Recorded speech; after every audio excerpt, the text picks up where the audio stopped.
I used to drive trucks for a small construction company back in the late 80s.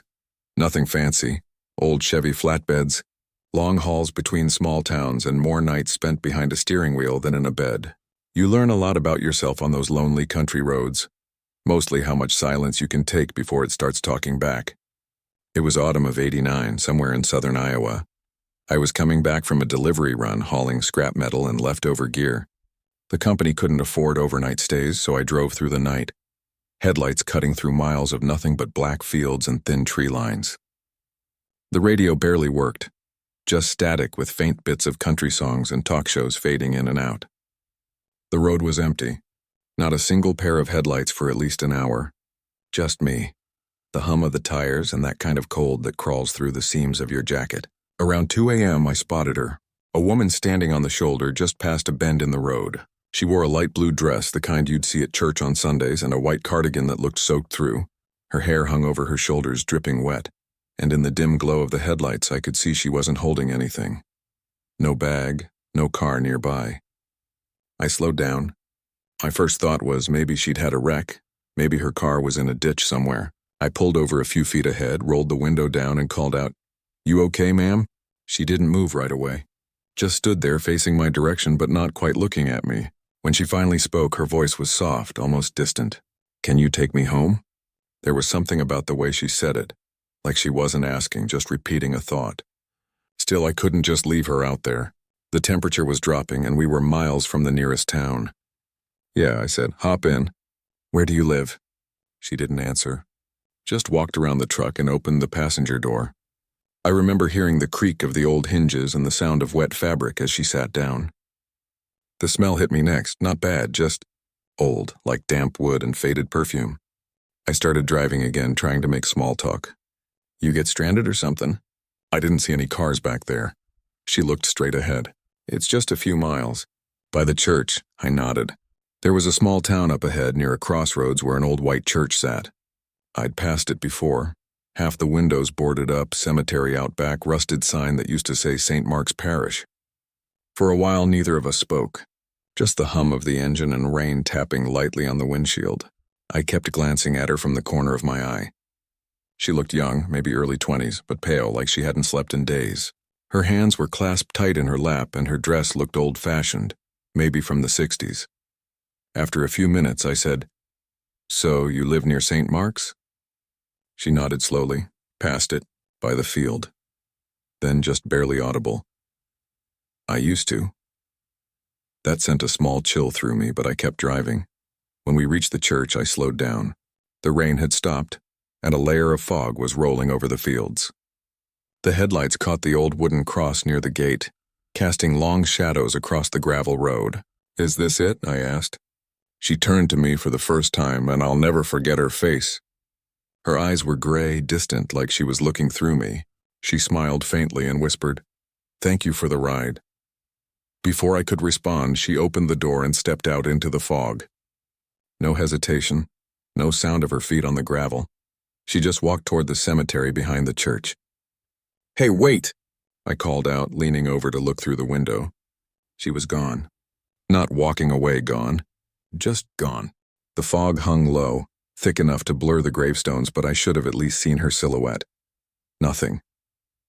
I sat there for a good minute, heart thumping, trying to make sense of it.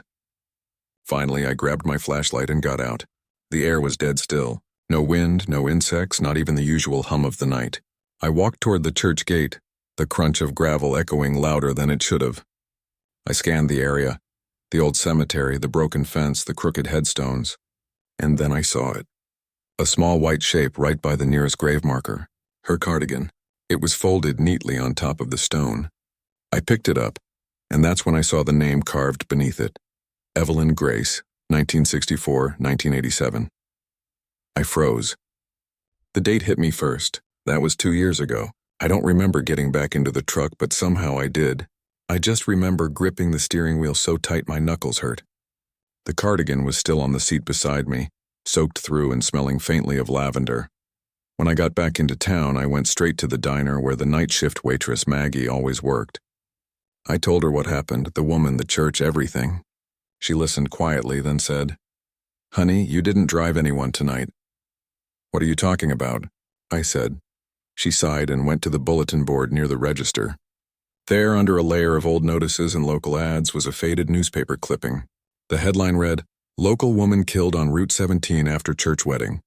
It was her, Evelyn Grace. The photo showed her in that same blue dress, smiling, holding flowers. They said she'd been driving home alone when her car hit black ice near St. Mark's Church. Died instantly. I felt sick. The cardigan was still in my truck. I went back outside to check.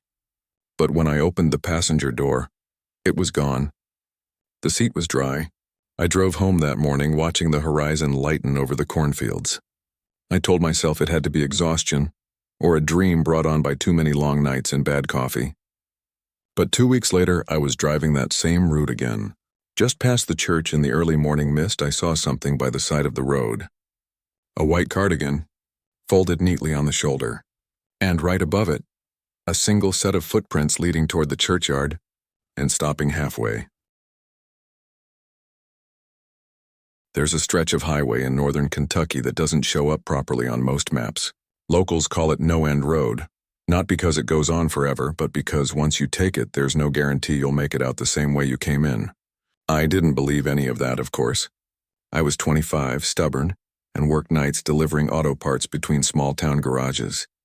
I'd driven every back road and dirt path from here to the state line, and that one, that crooked, barely paved strip running through the woods near Milford, was just another shortcut to me. It was a foggy night in October '94. I remember because the fog wasn't like normal fog. It was heavy, pale, and seemed to glow under the headlights. I'd left the last garage late, trying to make up time before dawn. The GPS I had was old, barely worked, pixelated screen, so I used a paper map most nights. That night I didn't need one. The sign said County Road 19, but a few miles in, the sign changed. Same spot, same post, new number. County Road 99. I thought maybe it was vandalized. Kids swapping numbers, no big deal. But then I noticed the pavement looked different. Like it had been poured fresh yesterday, smooth, perfect. No cracks, no wear. The air smelled strange too, metallic like rain, only it wasn't raining. About a mile later, my radio cut to static. Then for a second I heard what sounded like a voice. Not music, not a station. Just a woman whispering something I couldn't quite make out. "Turn on back." I turned it off. Then I realized I hadn't seen a single road marker or house light in nearly 10 minutes. Just trees, fog, and that perfect strip of asphalt stretching endlessly forward. I should have turned around right there. But I didn't. Something about that road. It pulls at you. Like you're too deep to stop. After another mile, I saw headlights in my rearview mirror. 2 faint dots, far back but closing in. I slowed a little, expecting whoever it was to pass me. But they didn't. They matched my speed perfectly. I tapped my brakes and they did the same. I sped up, same thing. It was like they were tethered to me. Then without warning, their lights vanished. No turn, no sound, nothing. The road behind me was empty again. At that point, my stomach dropped. I felt that animal kind of fear, and the kind you don't reason with, just feel. I started scanning for a place to pull over, maybe turn around. But every driveway, every cut in the trees I thought I saw, wasn't really there. It was like the woods were shifting. Then I saw the sign, dead end, 500 feet. I slammed the brakes. Tires screeched on the wet pavement as I came to a stop. Ahead of me, the road just disappeared. Not blocked, not ended. It literally faded into the fog like it was never there. That's when I noticed something moving in the mist. A figure, tall, standing dead center of the road about 50 feet ahead. At first I thought it was a man, but then it started glitching. That's the only way I can describe it. Flickering slightly like a bad TV signal. I hit the high beams. The thing wasn't a man. It looked human, but wrong. Its face was blurred, body pale and smooth like it had no features. It tilted its head slowly as if studying me. Then it smiled, or at least the skin where a mouth should have been pulled back like it was trying to imitate one. I threw the truck into reverse and floored it. Tires screeched, engine howled. I didn't care. I just needed to get off that road. But no matter how far I reversed, the fog stayed thick and the trees didn't change. Then I saw it again. In my rearview mirror, standing behind my truck. Only now it was closer, much closer. I screamed and jerked the wheel, trying to spin around, but something was wrong with the steering. It felt stiff, unresponsive. The radio flicked back on by itself, and through the static came that same whisper, only clearer this time. "Keep driving." The voice wasn't human. It echoed like there were hundreds whispering the same phrase from all directions, through the air vents, the speakers, even the dashboard. I gunned it. I didn't care if I crashed. I floored the accelerator and barreled straight into the fog. And just like that, and it was gone. The fog, the figure, the voice, and everything. I was suddenly back on the main road a few miles from town. My truck sputtered, engine overheated, and I coasted to a stop near a gas station. When I stumbled out, shaking, the attendant came rushing over. "Jesus, man, you okay? You look white as a sheet." I nodded, trying to catch my breath. "What road is this?" I asked. He looked confused. "Highway 6, you came from the north?" "Yeah, the shortcut. County Road 19, he frowned. "Son, there ain't no County Road 19 up north. That area's been closed off since the 70s. Landslide took the whole damn stretch out." I didn't believe him, until he showed me a map on the wall. The entire area where I'd driven was nothing but forest and floodplain. No road, no towns, nothing. I still make deliveries sometimes. Different routes now, but every once in a while when I'm on an empty road late at night, I catch a glimpse of a sign in the distance. Always the same words, "Dead end, 500 feet. And every time, I turn the hell around. I grew up in a small town in western Kentucky, the kind of place where everyone knew everyone, and most nights you could drive for miles without passing another set of headlights. This happened in the late 80s when I was 21. I was coming home after visiting my girlfriend in Tennessee. Normally, it was a 3-hour drive along the interstate, but that night I decided to take a back road shortcut a trucker had once mentioned. It was called Old Briar Road, an old county route that cut through farmland and woods before reconnecting with the highway miles north. I remember the map I had tucked in the glove box didn't even show the road clearly, just a faint gray line like it was half erased. Still, I thought I could save 30 minutes. So around 10 p.m. I turned off the main highway and started down Old Briar. At first, it was peaceful. Cornfields swaying under the moonlight, crickets filling the night air, and the soft hum of my Chevy pickup rolling steady over the cracked asphalt. But about 20 minutes in, something about the road started to feel off. There were no mailboxes, no lights, no houses, not even those faded barn signs you usually see in the countryside. Just trees pressing closer to the edges, their branches almost scraping the truck's sides. Then the radio started to flicker. It was playing an old country station, George Strait, I think, when it cut out mid-song and filled with static. I reached for the dial, thinking I was just out of range, but before I could adjust it, a faint whisper came through. Not words, just a sound like someone breathing close to the mic. I froze, my hand still on the dial, listening. It lasted only a few seconds before the static came back. I shrugged it off. Probably a bad signal. But then, a few miles later, my headlights caught something on the side of the road. It was a man, or maybe a shadow of one, standing just off the shoulder, facing the woods. He didn't move when I passed. Didn't even turn his head. I slowed a bit, staring into my rearview mirror. But when I looked back, he was gone. Just the empty road again. I pressed down harder on the gas. A few minutes later, the trees opened up into what looked like a clearing. I recognized the same split-rail fence and crooked oak I'd seen earlier. It didn't make sense, but somehow I'd just passed that exact spot 10 minutes ago.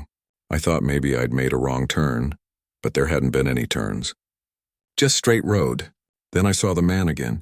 Same place, same posture, only this time he was facing me. I couldn't see his face clearly, but his head was tilted just slightly, like he was curious. My stomach twisted. I slammed the gas pedal and sped past him, heart pounding, eyes fixed on the road ahead. The truck roared, engine whining as the needle hit 70. But then 5 minutes later, the same oak tree, the same fence, the same man. It was impossible. The road was looping. I tried to calm myself down. I turned the truck around, heading back the way I came. But after what felt like another 15 minutes, I saw it again. The same damn tree. That's when I realized the road wasn't looping. Something was keeping me here. I tried pulling over, thinking maybe I'd stop, get out, and get my bearings. But when I stepped out, the air was unnaturally still. The crickets were gone. The night had gone silent. And the man, he was now standing in the middle of the road, 50 feet ahead. His head was down, and in the dim light of my headlights I could see his chest moving like he was breathing. Slow, deep, unnatural breaths. "Hey," I called out. "You okay?" No response. He just lifted his head slightly. His eyes reflected like an animal's in the beam of my headlights, dull white glowing faintly. I backed toward my truck. "I'm leaving," I said, though I don't know why. Maybe to convince myself. I jumped in, started the engine, and floored it, swerving past him. And for a second I thought I made it. The truck rattled down the cracked road, my heart pounding like crazy. But when I checked my side mirror, he was running after me. Not sprinting, not flailing, just a steady, unnatural run, his head tilted, arms hanging loose, feet barely touching the ground. I drove faster, 60, 70, 80 miles an hour. But the road never ended. I didn't see a single sign, not even the yellow markers on the edge, just the endless black ribbon ahead swallowed by fog. And the man always just behind me. Then the radio flickered back to life, and I swear on everything I know. A voice came through. "You shouldn't have stopped." The voice was mine. That's when the truck died. Headlights out. Engine gone. Darkness swallowed me. I don't know how long I sat there. Maybe minutes. Maybe hours. The last thing I remember is seeing a faint light appear through the fog ahead, like headlights coming my way. I thought maybe someone else had found the road, so I got out. I waved my arms, stepping into the middle of the road, shouting for help. And then I saw the truck. My truck coming toward me, headlights blazing. The same dented hood, the same cracked windshield, and behind the wheel was me. The impact came before I could even move. They found my truck a week later, abandoned near a cornfield off Route 52. Keys still in the ignition. Tank full, no sign of me. Locals say Old Briar Road doesn't exist anymore, that it was rerouted years ago. But every now and then, someone driving late at night on the back road swears they've seen headlights in their rearview mirror, following them for miles. Only when they pull over and there's no one there. Which story scared you the most? Comment below and subscribe for more true horror stories.